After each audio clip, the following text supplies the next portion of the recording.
В здании Тувинского института гуманитарных и прикладных исследований хранится уникальный исторический материал – сказки тувинского народа. Большая часть из этой сокровищницы фольклора была уже опубликована, но, к сожалению, большого интереса у подрастающего поколения не вызывает. Как бы печально это ни звучало, нелюбовь к печатным носителям занимает одно из лидирующих мест. И люди, о которых я вам сегодня расскажу, пытаются исправить эту ситуацию при помощи оригинальной подачи информации и более удобного устройства – телефона. Что-то мне подсказывает, у них должно получиться, ведь давайте будем честными. Этот репортаж вы не при помощи телевизора смотрите.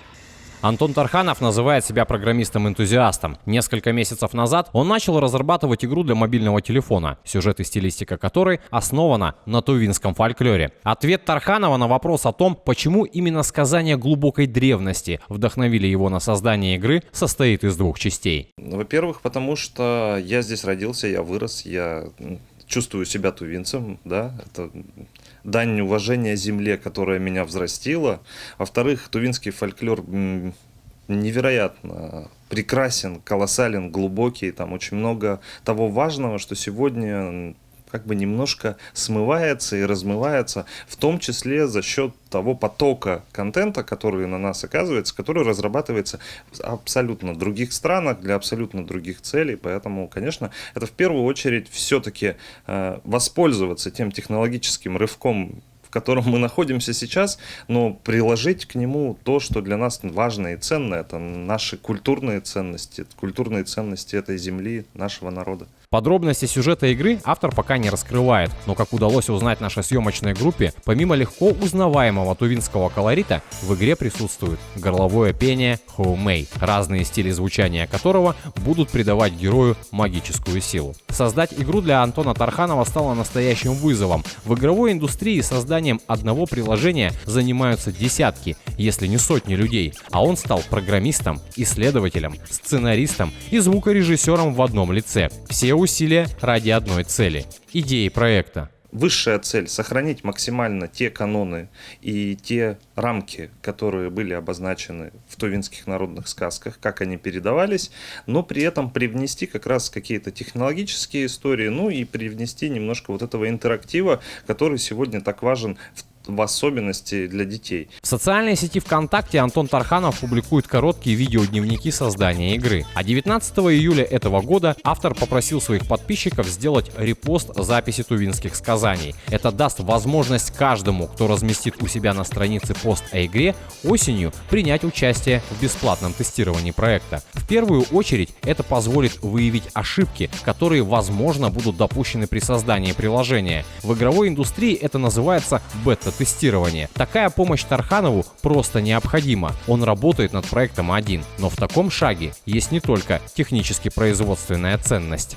В другом смысле, обратная связь не менее важна, когда ты получаешь от людей отклик о том, что это важно, о том, что это нужно, о том, что это интересно. Это подпитывает тебя определенной мотивацией продолжать это делать. Надеемся, что наши подписчики смогут предоставить ту самую мотивацию автору, и проект будет завершен. Ссылка для репоста прикреплена в описании к этому репортажу. Но Тарханов не единственный, кто при помощи цифровых технологий взглянул на тувинский фольклор новыми глазами. Еще один свободный художник проживает в городе Кызыле. Мы идем в гости к Любовь Кужегет. Она расскажет нам о том, как тувинские сказания из бумажного формата переносятся в электронный.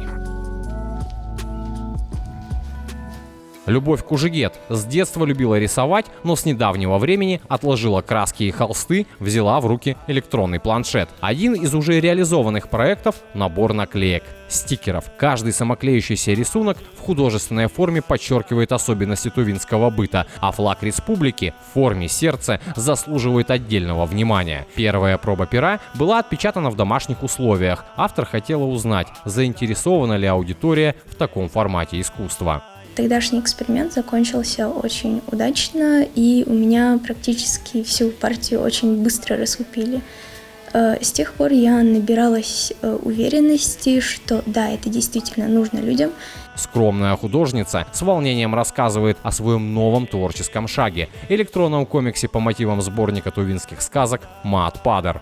Думаю, если бы тувинские сказки были бы проиллюстрированы, как в том же видеокомиксе, то я сама бы могла узнать и о них куда раньше, и вовлеченности моей было бы больше.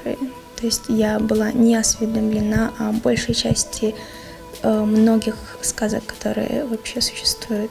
Сейчас цифровой иллюстрированный сборник тувинских сказок находится на стадии предварительной подготовки. Автору очень важно передать свое видение, смысл произведения.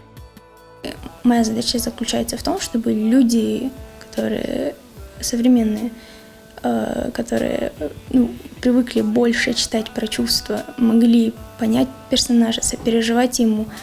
В юношеской неосведомленности о тувинских сказаниях Любовь Кужегет также ссылается на то, что она плохо владеет родным языком и чтение аутентичной литературы ей дается с трудом. Своим творчеством Любовь пытается исправить проблему детской и подростковой незаинтересованности в родном фольклоре. Такая попытка, чтобы люди примерно с моей же проблемой или просто не заинтересованные люди могли обратить на это внимание и придать этому виду искусству, как сказки для детей, придать большую огласку среди молодежи и среди увлеченных людей также. Творчество Любви Кужегет и Антона Тарханова еще ожидает оценки аудитории, но у нас есть рассказ о уже завершенном, но малоизвестном проекте от ИВЕ. У финальных героев нашей истории есть готовый продукт. Это мультипликационная история о девочке по имени Соглана, которая стала известна на весь мир.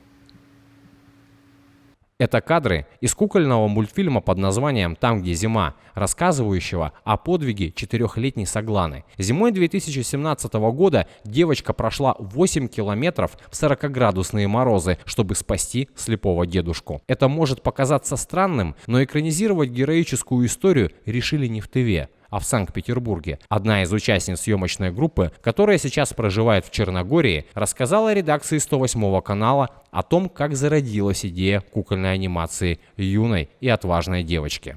Наш режиссер ехала в маршрутке в Санкт-Петербурге и услышала историю совершенно невероятную про то, как маленькая девочка прошла в тайге 8 километров, чтобы позвать на помощь, и ей показалось, что история чудесная и удивительная, ее нужно найти где-то в интернете и узнать об этом поподробнее. И она стала искать разные ссылки и нашла информацию про Соглану, которая пошла позвать на помощь при ужасных обстоятельствах, и то, что она дошла, многие считают чудом. Кропотливая детализированная работа над 20-минутным фильмом у команды аниматоров заняла больше года. Несмотря на то, что случай полностью основан на реальных событиях, режиссерский замысел состоял в придании произошедшему немного другого смысла. Но решили, что хотим, чтобы это было сказкой про чудесное спасение, чтобы это могли посмотреть не только взрослые, но и дети.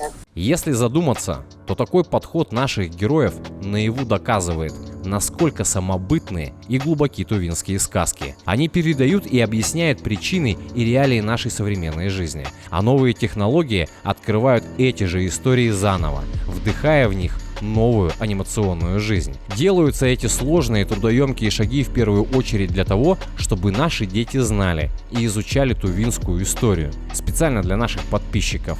Ссылки на мультфильм «Там, где зима» и на творческие проекты Антона Тарханова и Любови Кужегет прикреплены в описании к этому репортажу. Александр Петрушин, Культыгина Шина, 108 канал.